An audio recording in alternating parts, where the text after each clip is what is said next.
আপনি ব্ল্যাকমেলের শিকার হলেন কারণ আপনার কিছু খারাপ ভিডিও ছবি অন্য একজনের কাছে আসে, সে সেগুলো দেখিয়ে বা আপনাকে মেসেঞ্জারে হোয়াটসঅ্যাপে পাঠিয়ে বারবার বলতেছে এগুলো আমি নেটে ছেড়ে দিব, এটা আমি তোমার পাড়া প্রতিবেশী মা বাবা যারা আছে সবাইকে আমি দেখাবো, এটা বলে আপনাকে ভয়ভীতি দেখাচ্ছে, আপনার কাছ থেকে দিনের পর দিন টাকা নিচ্ছে।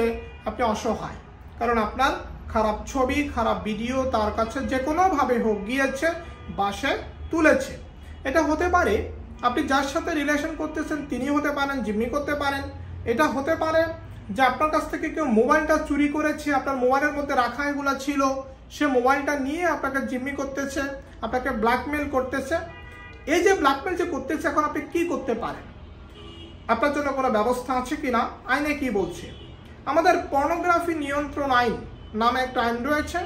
এই আইনে স্পষ্ট করে বলে দেওয়া হয়েছে আপনি যদি ব্ল্যাকমেলের শিকার হন, আপনাকে কেউ যদি অশ্লীল খারাপ ভিডিও ছবি দিয়ে যদি কেউ ব্ল্যাকমেল করে, কেউ যদি আপনার কাছ থেকে টাকা দাবি করে বা টাকা নেয়, তাহলে আপনি তার বিরুদ্ধে মামলা করতে পারবেন এবং মামলায় যদি আপনি প্রমাণ করতে পারেন যে আপনাকে ব্ল্যাকমেল করা হয়েছে, তাহলে কিন্তু তার 5 বছর পর্যন্ত জেল হতে পারে। এই কারণে ব্ল্যাকমেলের শিকার হলে আপনি ঘরে বসে থাকবেন না, আপনি তার বিরুদ্ধে পদক্ষেপ নিতে পারবেন এবং আপনি প্রমাণ করতে পারলে তার কিন্তু 5 বছরের জেল হয়ে যাবে।